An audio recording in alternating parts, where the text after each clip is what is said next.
Welcome to the Historical Foundations of Rehabilitation Counseling, Section 3. Again, it's presented by Michael Keener, Director of the Rehabilitation Counseling Program at Maryville University of St. Louis.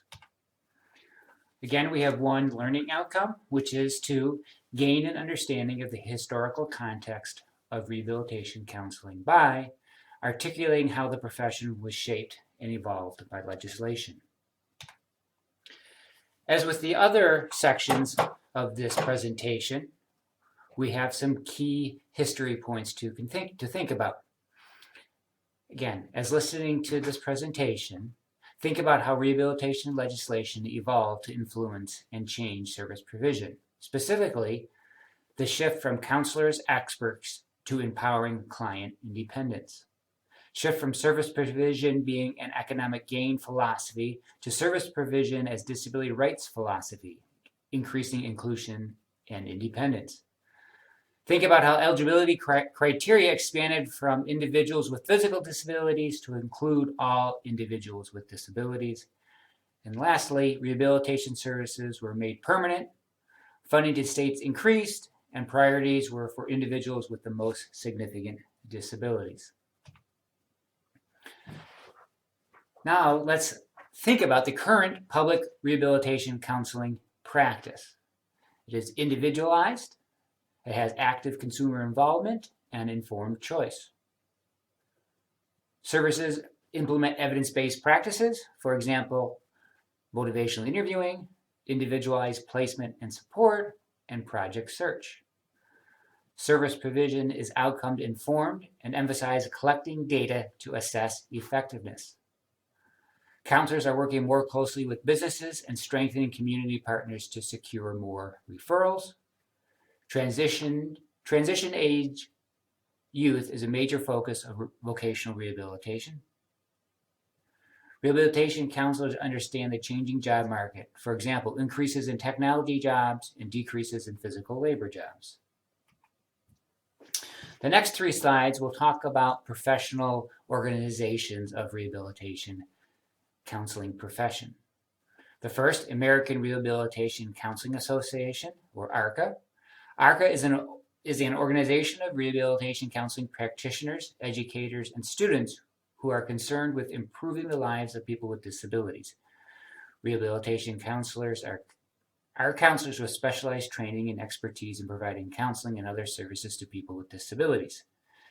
Its mission is to enhance the development of people with disabilities throughout their lifespan and to promote excellence in the rehabilitation counseling profession.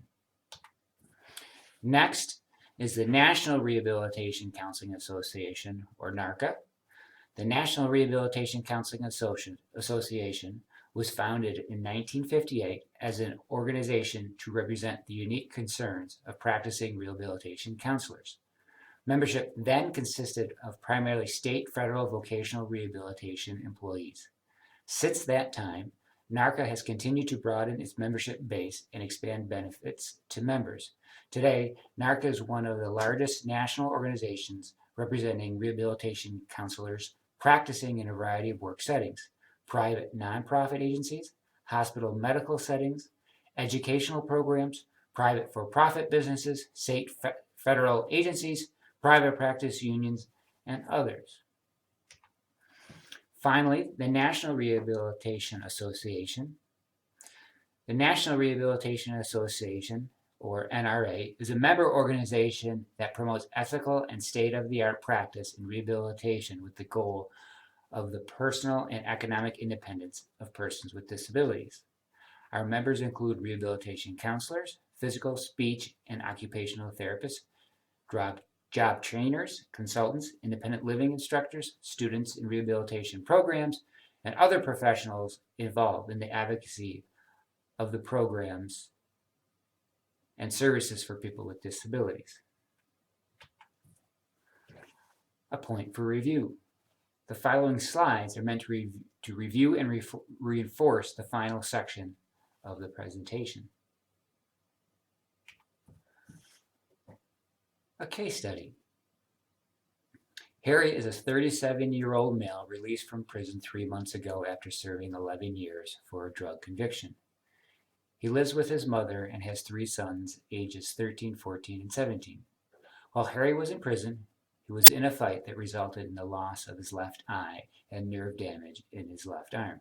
He hasn't seen his children or his ex-wife in about 7 years. Harry wanted to be able to find work before he faced them. He's ashamed of his imprisonment and worried about what they must think of him. They visited him in prison for the first year, and then the visits diminished. Harry has no transportation, limited use of his left arm, and a visual impairment. Harry has no current source of income. He has a high school degree, earning mostly C's. Although not diagnosed with a learning disability, Harry believes he has a disability. He has a limited work history, mainly consisting of customer service jobs. At times, it is difficult for Harry to focus and follow directions. Harry did enjoy shop classes he took in high school. When thinking about working with Harry, describe how service provision would have looked differently in the time periods of rehabilitation legislation. For example, would Harry's employment options be the same in 1930 as they are today? It is also important to note, at one time, just being in prison, you were eligible for VR services, but now, currently, you do need to have a disability. Take as long as you need to reflect on this case study.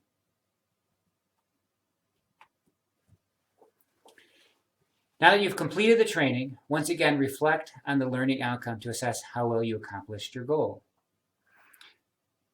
Again, the learning outcome was gain an understanding of the historical context of rehabilitation counseling by articulating how the profession was shaped and evolved by legislation.